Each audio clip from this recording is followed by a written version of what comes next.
नमस्कार दोस्तों, स्वागत है आपका अपने अपने YouTube चैनल यूपीएसएल क्रैकर्स के अंदर। पिछले लेक्चर में हमने पढ़ा था स्टैटिक रेजिस्टेंस और डायनेमिक रेजिस्टेंस के बारे में। इलेक्ट्रॉनिक्स की हमारी लेक्चर सीरीज लगातार चल रही है। आज हम पढ़ने वाले हैं एक बहुत ही इंपॉर्टेंट डायोड को, जिसका नाम है व्रेक्टर डायोड। भाई व्रेक्टर डायोड से दोस्तों, व्रेक्टर डायोड से कम से कम प्रेजेंट टाइम में 2 से 3 क्वेश्चन पूछे जा रहे हैं।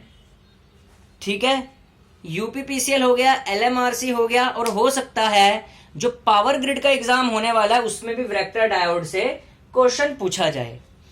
अब भाई व्रेक्टर डायोड को समझने से पहले हमें, व्रेक्टर डायोड करता है रिवर्स बाइस में काम, ठीक है, लेकिन इस डायोड को समझने से पहले सबसे पहले हमें जो one of the most important thing जो समझनी जरूरी होती है वो होती है ट्रांजिशन कैपेसिटेंस। ठीक है, ये ट्रांजिशन कैपेसिटेंस वर्ड आपने सुना भी होगा जब कभी आपने सेमेस्टर में व्रेक्टर डायोड पढ़ा होगा, लेकिन क्योंकि सेमेस्टर में बच्चे ध्यान नहीं देते, रट्टा मार के एक रात में पेपर को निकाल देते हैं, फिर उनके कॉन्सेप्ट्स वीक रह जाते हैं। लेकिन अगर कॉन्सेप्ट्स वीक हैं तो कोई बात नहीं, इस चैनल पे आइए, दोबारा बन जाएंगे। ठीक है, तो ट्रांजिशन कैपेसिटेंस को समझना सबसे पहले जरूरी होता है व्रेक्टर डायोड को पढ़ने से पहले। अब आप समझोगे यार डायोड रिवर्स बाइस है, रिवर्स बाइस डायोड में भी कैपेसिटेंस आ सकती है क्या? आएगी। कैसे आएगी समझिए। ये एक डायग्राम बना रखा है पीएन जंक्शन डायोड का। व्रेक्टर डायोड पीएन जंक्शन डायोड ही है, पर कैसे रिवर्स बाइस में जो ट्रांजिशन कैपेसिटेंस इसमें आके खेल करती है ना, वो समझते हैं पहले। ये रहा व्रेक्टर डायोड का हमारे पास स्ट्रक्चर। पीएन, ये पी साइड है, ये एन साइड है। मैंने इसको करा है रिवर्स बाइस। अब कैसे पता चला कि मैंने इसको रिवर्स बाइस करा है? आपके मन में सवाल हो रहा होगा, सर जी कैसे रिवर्स बाइस है ये? किसी भी डायोड को रिवर्स बाइस और फॉरवर्ड बाइस किया जाता है उसके टर्मिनल्स के थ्रू। जरा टर्मिनल देखिए, यहां पे मैंने लिखा है एन साइड, ये एन साइड है, ठीक है, ये पी साइड है। एन साइड की तरफ इमोबाइल, ये जो पॉजिटिव पॉजिटिव लिखे हुए ना, ये होते हैं immobile positive ions. P side की तरफ होते हैं immobile negative ions. P side की तरफ होल्स होते हैं, ये रहे हमारे पास holes.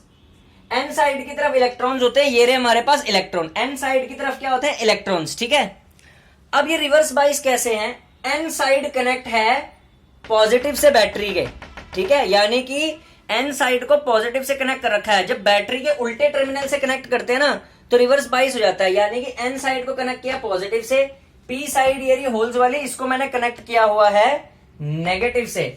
Hence this diode is a reverse bias diode.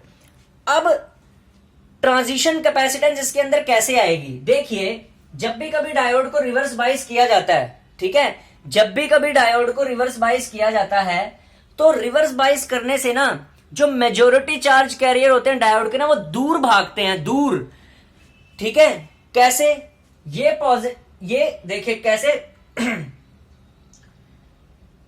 कैसे भागेंगे दूर, कि जो होल्स होंगे, ठीक है, वो भागेंगे इधर को, ठीक है, दूर जा रहे हैं जंक्शन से। ये देखिए, ये डिप्लीशन रीजन है हमारे पास, इससे दूर जा रहे हैं, इलेक्ट्रॉन्स इधर को जा रहे हैं, ठीक है, क्योंकि रिवर्स बाइस में मेजॉरिटी चार्ज कैरियर दूर जाते हैं, वो डिप्लीशन रीजन को बढ़ाते हैं। ये एक रिवर्स बाइस डायोड है। होल्स, सॉरी, ये एन साइड है, इसमें इलेक्ट्रॉन्स है, इलेक्ट्रॉन्स जा रहे हैं इधर को, इसीलिए एरो है इधर को, ठीक है। होल्स जा रहे हैं इधर को, एरो मैंने इधर बना रखा है होल्स का, ठीक है। क्यों?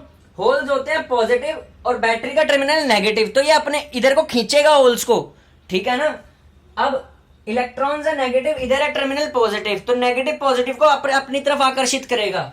तो जैसे जैसे ये बढ़ता जाएगा, यहां पे डिप्लीशन रीजन जो है उसकी विड्थ बढ़ती जाएगी। अब देखिए, ये यहां पे इमोबाइल पॉजिटिव आयंस जो है, अगर इसकी विड्थ बढ़ती गई, ये इमोबाइल पॉजिटिव आयंस का यहाँ पे पॉजिटिव चार्ज है, इमोबाइल नेगेटिव आयंस का यहाँ पे नेगेटिव चार्ज है, तो क्या होगा, यहाँ पे एक ना कैपेसिटी, सबको पता है कि अगर पॉजिटिव और नेगेटिव चार्ज इकट्ठे एक्यूमुलेट होता है ना एक साथ, तो वो कैपेसिटेंस की तरह एक्ट करता है। यहाँ पे जो डिप्लीशन रीजन होगा ना, वो एक तरीके की कैपेसिटेंस की तरह एक्ट करना लग जाएगा, ठीक है ना। प्लेट्स बन गई यहाँ पे 2 कैपेसिटर की, ये कैपेसिटेंस जो जनरेट होती है ना, इसी को बोलते हैं ट्रांजिस्टर कैपेसिटेंस। और ये क्यों जनरेट होती है? ये सारा मैंने यहाँ पे थ्योरी लिखी हुई है, जरा इसको पढ़ो। अब लाइन बाय लाइन समझाता हूं, ठीक है। कोई चैनल को मेरे सब्सक्राइब नहीं करता, जबकि अकेला बंदा हूं मैं यूट्यूब पे जो कंसेप्ट से पढ़ाता हूं। मतलब क्या है कंसेप्ट से पढ़ाने का? कंसेप्ट से पढ़ाने का मतलब ये नहीं होता कि बाकी चैनलों की तरह बस थ्योरी में लिखवा दिया, दिमाग के अंदर कुछ नहीं बसा। कंसेप्ट से पढ़ाने का मतलब होता है अगर कोई लड़के ने वैरेक्टर डायोड कभी नहीं भी पढ़ा ना, उसके मत्थे में भी घुस जाए, उसके दिमाग में भी घुस जाए, ये होती है टीचिंग। अब जरा ध्यान से देखो, वैरेक्टर डायोड को मैंने ये जो लिखा हुआ ना, ये ट्रांजिशन कैपेसिटेंस यहाँ पे डेवलप्ड हुई है, डेवलप्ड कैसे हुई है? अब जरा इस लाइन को पढ़ो, इन लाइनों को पढ़ो, मैं ही पढ़ा रहा हूँ, साथ साथ में ध्यान से देखो, ठीक है। आंखें खोल लो अपनी, ठीक है, आंखों के पर्दे खोल लो, ठीक है। कैसे?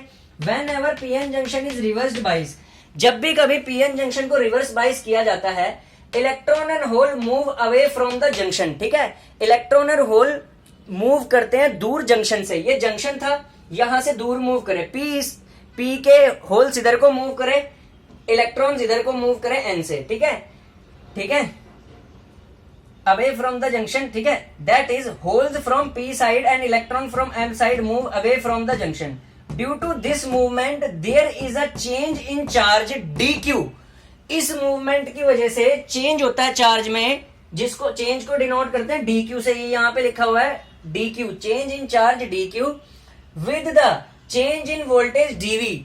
डीवी वोल्टेज की चेंज होने की वजह से this increase in the charge due to change in reverse voltage is defined as the transition capacitance. अब बनी ट्रांजिशन कैपेसिटेंस। इस ट्रांजिशन कैपेसिटेंस को जो डिनोट करते हैं वो डिनोट करते हैं D Q by D V से, ठीक है। फॉर्मूला भी आ सकता है इसका, फॉर्मूला भी आ सकता है इसका, याद रख लेना, D Q by D V से। ये लिखा हुआ है वी, ठीक है। D Q by D Q by D Q by D V. ये जो डी वी है ये change in voltage, reverse voltage है, और डी क्यू चार्ज है, और चार्ज हमारे पास हो गया D Q by D V, ठीक है।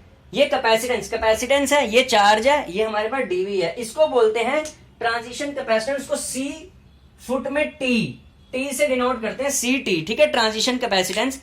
इसी वजह से डेवलप हुई है इस जंक्शन पे। अब देखिए,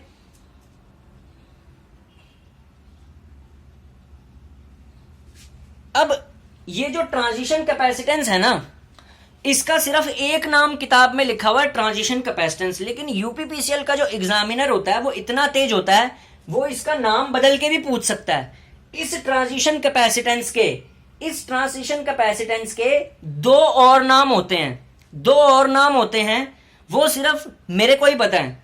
एक बोलते हैं स्पेस चार्ज कैपेसिटेंस, ठीक है, स्पेस चार्ज कैपेसिटेंस भी बोलते हैं इसको, ठीक है, स्पेस चार्ज कैपेसिटेंस भी बोलते हैं इसको।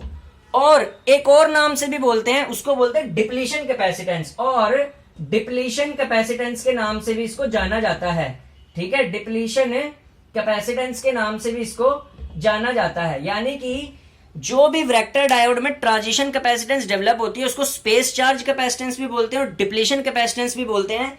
ये वर्ड आपको याद रखने, क्यों?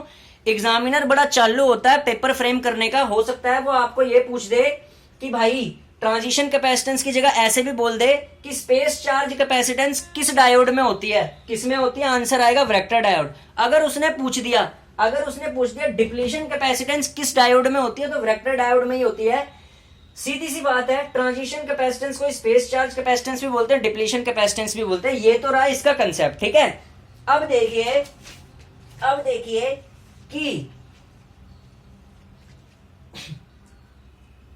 कि वैरेक्टर डायोड का ग्राफ कैसे प्लॉट होता है। अब ग्राफ प्लॉट करते हैं जरा वैरेक्टर डायोड का।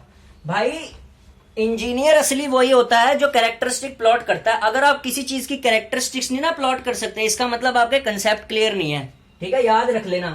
तो कैरेक्टरिस्टिक्स कैसे प्लॉट होती है समझते हैं पहले। कैरेक्टरिस्टिक्स कैसे प्लॉट होती है, ठीक है, देखिए, ठीक है। किसी भी चीज की कैरेक्टरिस्टिक्स प्लॉट करने के लिए ना हमें कुछ पैरामीटर्स चाहिए होते हैं। अब देखिए, ये वैरेक्टर डायोड है तो इसकी कैरेक्टरिस्टिक्स किस और किसके बीच में प्लॉट होएगी? ट्रांजिशन कैपेसिटेंस, ये रही मेरी ट्रांजिशन कैपेसिटेंस, मैंने यहां पे ले ली, ठीक है, और किसके बीच में? रिवर्स वोल्टेज के बीच में, रिवर्स वोल्टेज के बीच में, रिवर्स वोल्टेज के बीच में, ये रही वीआर रिवर्स वोल्टेज, ये रहा हमारा ट्रांजिशन कैपेसिटेंस, ठीक है, ट्रांजिशन कैपेसिटेंस। अब देखिए क्या होगा, कैरेक्टरिस्टिक्स अब मैं इसकी कैसे ड्रॉ करूंगा भाई, फॉर्मूले से। Q is equals to CV के बराबर होता है, सबको पता है। चार्ज क्या होता है, कैपेसिटेंस इनटू वोल्टेज, ठीक है।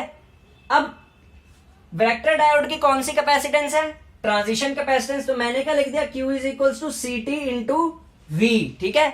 अब मुझे प्लॉट किसके बीच में करना है, कर्व किसके बीच में करना है प्लॉट, कर्व वोल्टेज और CT के बीच में, ठीक है। तो अगर मैं CT को यहां पे रखूं तो ये क्या आ गया, Q बाय वोल्टेज, ठीक है। यहां से क्या पता चला, जो ट्रांजिशन कैपेसिटेंस है वो इनवर्सली प्रोपोर्शनल है वोल्टेज के, ठीक है। ट्रांजिशन कैपेसिटेंस इनवर्सली प्रोपोर्शनल आ गई वोल्टेज से। तो इनवर्स का ग्राफ कैसे प्लॉट होता है, ऐसे आ गया। कर्व सबसे इंपॉर्टेंट है, ठीक है। जैसे जैसे मेरी रिवर्स वोल्टेज बढ़ेगी, जैसे जैसे मेरी रिवर्स वोल्टेज बढ़ेगी, ट्रांजिशन कैपेसिटेंस डाउन होएगी, घटेगी। किसी ने आपको वेक्टर डायोड ऐसे समझा दिया हो, किसने समझाया, लिखना मेरे को, समझाया किसने ऐसे वेक्टर डायोड आपको, पॉइंट टू पॉइंट करके, कर्व प्लॉट करा के, समझा के। पहली बार समझाना, फिर क्यों नहीं देखते यार मेरे लेक्चर्स, आपको देखने चाहिए, ठीक है। CT डाउन हो गया, ये आ गया, कर्व कैसा आ गया इसका, इधर की तरफ को, ठीक है। कर्व कैसा आया इसका, ऐसे, ठीक है। इनवर्स रिलेशन का था तो ऐसा कर्व आता है, ठीक है। अब देखिए यहां पे लिख दो CT transition capacitance decreases with increase in reverse voltage, ठीक है। ट्रांजिशन कैपेसिटेंस घटती है जैसे जैसे रिवर्स वोल्टेज, ये रिवर्स वोल्टेज लिखा हुआ है, रिवर्स वोल्टेज बढ़ती है। देखो रिवर्स वोल्टेज बढ़ रही है, ट्रांजिशन कैपेसिटेंस घट रही है, क्यों, ट्रांजिशन कैपेसिटेंस इनवर्सली प्रोपोर्शनल है वोल्टेज के, ठीक है। ट्रांजिशन कैपेसिटेंस कितनी वैल्यू किस पैरामीटर में होती है, ये भी पूछ सकता है, पिको फैरेड में, ठीक है। किस में होती है, PF में, पिको फैरेड में। तो आज के लिए धन्यवाद। वेक्टर डायोड बहुत ही अच्छा खत्म हो चुका है। नेक्स्ट लेक्चर में हम पढ़ने वाले हैं अलग अलग टाइप्स के और डायोड, ठीक है। और हम पढ़ेंगे एक और चीज, क्या बोलते हैं कि डायोड की जो स्पेसिफिकेशन होती है ना, जैसे कि मैक्सिमम पावर डिसिपेशन कितनी होती है डायोड में, एवरेज फॉरवर्ड करंट, ये सब पैरामीटर भी पढ़ेंगे। तब के लिए चैनल को सब्सक्राइब करिए, लाइक करिए। Thank you.